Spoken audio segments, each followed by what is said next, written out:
Aku sedang rindu, ada siapa ku mengadu, karena hati bertanya selalu, berlinanglah air mata. Siapa yang tak kenal dengan penyanyi dangdut cantik dengan kumis tipisnya ini? Ya, dia adalah Iis Dahlia. Penyanyi yang memiliki nama asli Iis Lailiah ini lahir di Bongas, Indramayu, Jawa Barat pada 29 Mei 1972.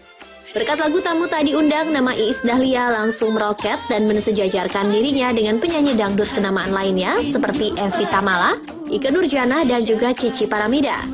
Kehadiran Iis Dahlia di belantika musik dangdut telah membawa angin segar dan nuansa baru yang mampu menaikkan citra musik dangdut di tengah-tengah masyarakat.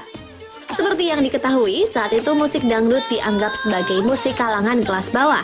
Namun kehadiran Iis dengan penampilannya yang tidak terlalu berlebihan dan kelihatan lebih berkelas, serta tidak disertai dengan goyangan seronok membuat musik dangdut akhirnya mampu naik kelas dan disukai oleh berbagai kalangan. Walaupun kini telah banyak penyanyi dangdut muda, namun tak lantas membuat Iis merasa tersisihkan.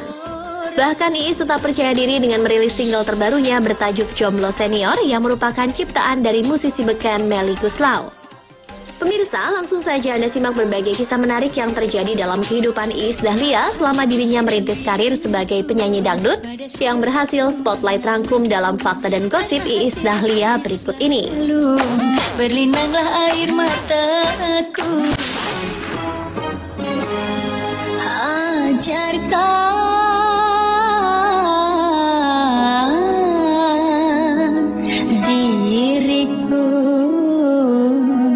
Terlahir di kota kecil ternyata tak membuat Iis Dahlia mengurungkan cita-citanya untuk menjadi seorang penyanyi terkenal.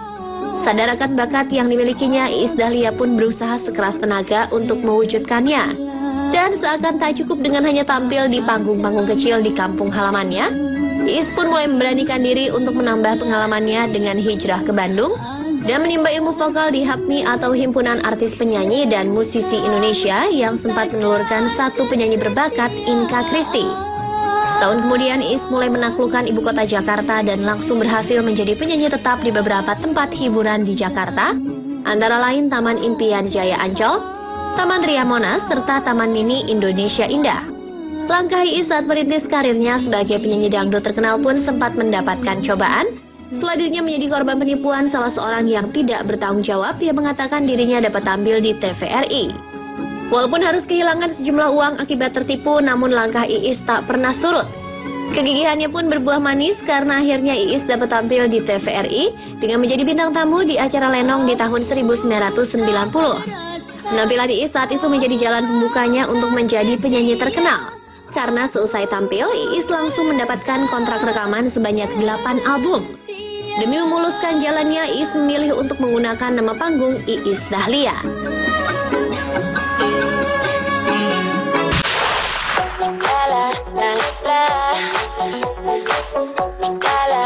Sejak terjun menjadi penyanyi dangdut, penyanyi yang juga sempat terjun sebagai pemain sinetron ini mampu menunjukkan kelasnya sendiri. Tak hanya mengandalkan cengkok dangdutnya yang khas, Iis berhasil memperbaiki citra penyanyi dangdut yang sempat dicap kampungan. Tak hanya itu, Iis pun langsung hadir dengan prestasi yang berhasil diraihnya, di antaranya penghargaan dari HDX Award berkat penjualan albumnya yang berhasil menembus angka penjualan tertinggi saat itu, yang sebelumnya berturut-turut ditempati oleh penyanyi dangdut senior Itje Tresnawati yang populer dengan lagunya bertajuk Duh Engkang. Dan pada tahun 1997, penyanyi yang pernah menjadi Duta Tenaga Kerja Indonesia ini kembali menorehkan prestasinya dengan menjadi penyanyi dangdut wanita terbaik dalam ajang Anugerah Dangdut yang diselenggarakan oleh salah satu stasiun televisi swasta. Saat itu Iis berhasil mengalahkan penyanyi dangdut cantik lainnya, yaitu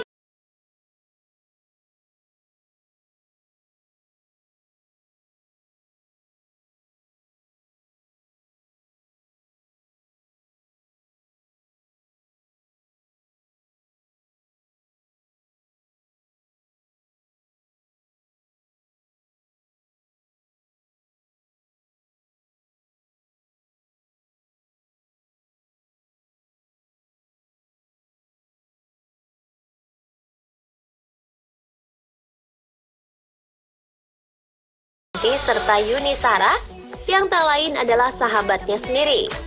Sebuah lagu yang sempat dipopulerkan oleh grup vokal Rumpis bertajuk Nur Lela tersebut dengan apik dibawakan oleh Iis bersama dengan dua kakak beradik asal Batu Malang tersebut.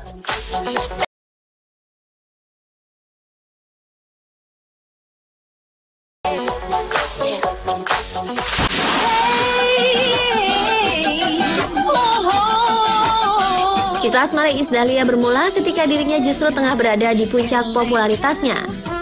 Rayuan maut dari seorang duda yang berprofesi sebagai seorang pengusaha bernama Dadang Indrajaya ini mampu membuat hati Iis akhirnya mantap untuk memutuskan mengakhiri masa lajangnya. Namun sayang, setelah dikaruniai seorang putri cantik yang diberi nama Salsabila Juwita pada 14 Juni 1998, Iis Dahlia justru memutuskan untuk bercerai dari suaminya tersebut. Iis menikah untuk kedua kalinya setelah menerima pinangan dari Satrio Dewandono yang berprofesi sebagai pilot. Dari pernikahannya bersama dengan pria yang biasa disapa dengan panggilan Andri tersebut, Iis dikaruniai seorang bayi laki-laki yang kemudian diberi nama Devano. Selama mengarungi bahtera rumah tangga bersama Andri, berkali-kali Iis harus diterpa kabar tak sedap yang mengabarkan jika dirinya telah pisah ranjang dengan sang suami. Hal ini dipicu dari jarangnya Iis tampil berdua dengan sang suami. Namun hal tersebut segera dibantah oleh Iis dan terbukti hingga saat ini rumah tangganya masih dapat bertahan walaupun terus diterpa isu tak sedap.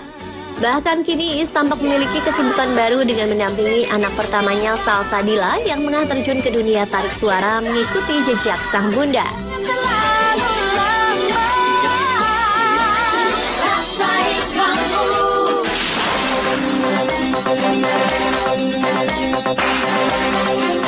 Tertangkapnya mantan Ketua Mahkamah Konstitusi Akil Muchtar sebagai tersangka kasus suap pilkada beberapa waktu lalu ternyata turut menyeret nama Iis Dahlia sebagai salah satu penerima aliran dana dari Akil Muchtar. Namun Iis sendiri membantah kabar tersebut. Iis mengaku jika hubungannya dengan Akil hanyalah sebatas pekerjaannya sebagai penyanyi. Sedangkan tentang uang yang diterimanya merupakan uang pembayaran jasa seusai dirinya tampil menyanyi di acara yang dibuat oleh Akil saat mencalonkan diri sebagai Gubernur Kalimantan Barat tahun 2007 lalu. Walaupun membantah keterlibatannya namun sebagai warga negara yang baik, Iis mengaku siap jika dirinya dipanggil oleh pihak Komisi Pemberantasan Korupsi jika ingin dimintai keterangannya. Tak hanya sekali itu saja, nama Iis Dahlia pun kembali disebut-sebut sebagai penerima aliran dana dari tersangka kasus suap sengketa Pilkada Lebak Banten, Tubagus Hairi Wardana alias Wawan, yang tak lain adalah adik dari Gubernur Banten Ratu Atut. Namun kali ini Iis dengan tegas membantah telah menerima aliran dana dari Wawan. Bahkan Iis pun mengaku jika dirinya sama sekali tidak mengenal suami dari wali kota Tangerang Selatan ini.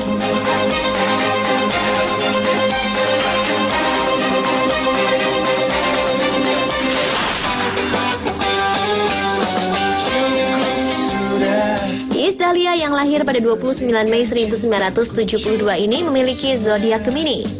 Sesuai dengan karakternya, wanita Gemini biasanya memiliki banyak teman, ekspresif, mempesona, dan pandai berbicara. Bagaimana dengan sosok Iis Dahlia?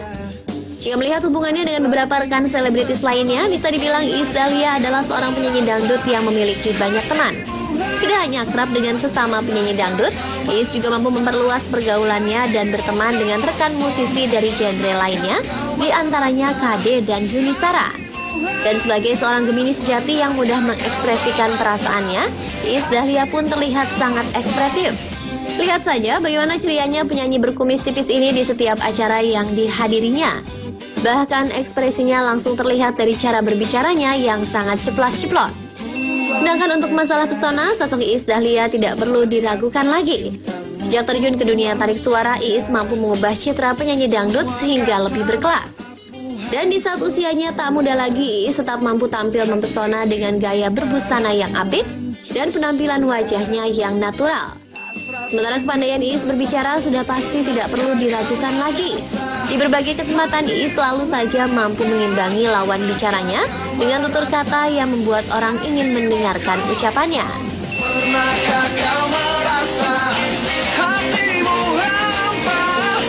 Dan pemirsa, itulah tadi beberapa fakta dan gosip menarik seputar kehidupan Iis Dahlia.